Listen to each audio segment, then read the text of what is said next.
Ambassador Sachdev.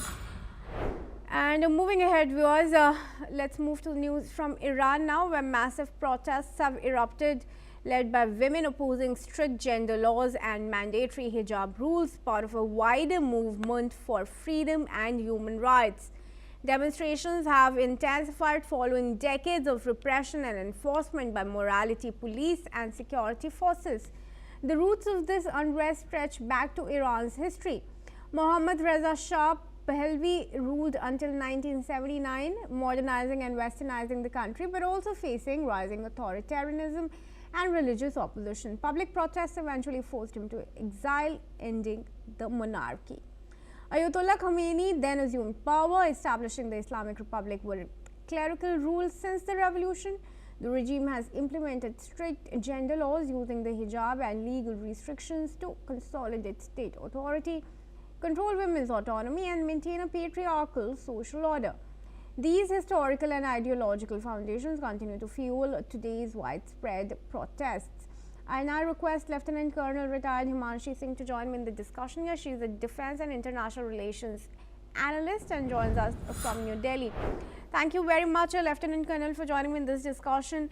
What do you make of the Iran protests and women endeavoring to assert their freedom, their identity in the backdrop of these protests?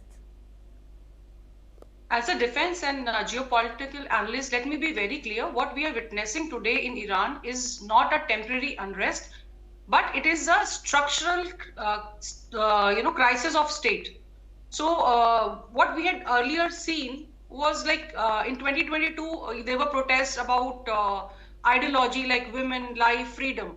But in the current times, the unrest is deeply economic, and it is uniting the working class and the urban middle class. See, when bread becomes unaffordable, ideology stops working. And these protests, they are nationwide because working class is angry.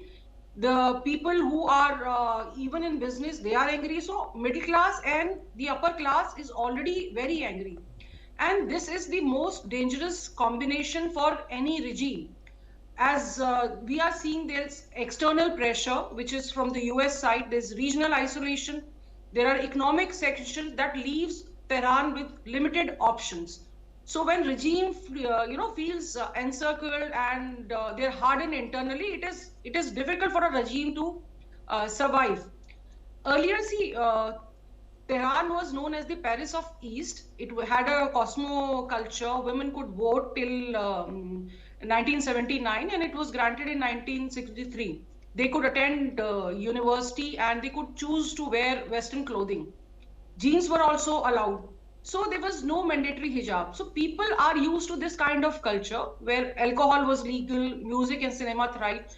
What with Islamic regime coming in, socially liberal elite were curbed, and rural people in Iran, they were conservative and they saw westernized as morally correct. So what we see, first of all, women are rising, they're cutting their hair, they're shunting hijab. With Ayatollah Khomeini becoming old, now there is a pressure that who is the uncontested successor of Ayatollah Khomeini. IRGC is trying to grab the power, but there is no face who can actually take over this cleric state. So things are very, very serious. And though Iran has some supporters in the Muslim world, it has the backing of Russia and China. It is a partner to Russia. They have supplied them drones during this Ukraine war. So it is not that Iran is a very, very weak state, but yes, when economy falls and the people come on a road to protest, then things become very serious, because it is not just about the military. You need people to be with you, and when the food security is not there, then any regime can collapse. Kruti. All right. Do you think Iran could, is it in a position to rewrite a civilizational history once again There was a time when it was Persia, and then Iran, and then new Iran, and there are rampant protests. There were waves of de-Islamization, and now, of course, women rising, like you said, to assert their identities and freedoms.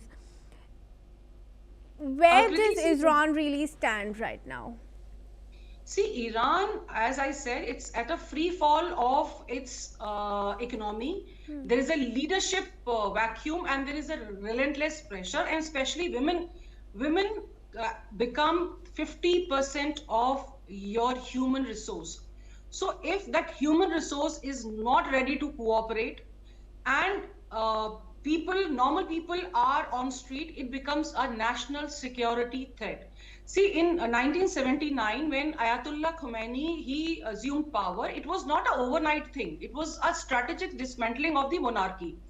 He had spent 14 years in exile, sometime in Iraq and then France. From there, he started preaching the Islamic law, and then he's returned to power after the Shah left. So things were very, very progressive in Iran, but later on, when they started, putting women under pressure, under the Waqf Fakir and other things, so a class of women who is already educated, who knows her rights, is put behind hijab, then, the entire unsettling happens within the human hearts. So that is coming out in open. Moreover, because of the UN sanctions, the economy has gone down. Moreover, US, CIA also has some hand in creating this unrest. Earlier in June, we had seen Israel having cleared their all head of states, killing them. And constant state of war has made people realize that this is not what they want. Everyone wants economic security. People want to work. People want good medical facility. People want good infrastructure, which is falling apart in Iran. And moreover, with US putting pressures on Iran, there's isolation. They cannot sell off their oil openly in the market. There are few countries which are buying oil. So people, they don't want morality, they want bread, they want job security. So if that is not happening, so I think it is a very, very difficult state for Iran to survive as of now. There will be a regime change, but who is next? That is the question. Because if Khamenei goes out, who comes in? If IRGC grabs the power, we will again be seeing the same sort of civil war, because they will try to curb this protest through power. And when people, they protest and they are curbed through power, then a civil war kind of state starts, which nobody wants in the world at this time, because world is already, going through a lot of crisis. So I think the regime has to actually leave the moral policing.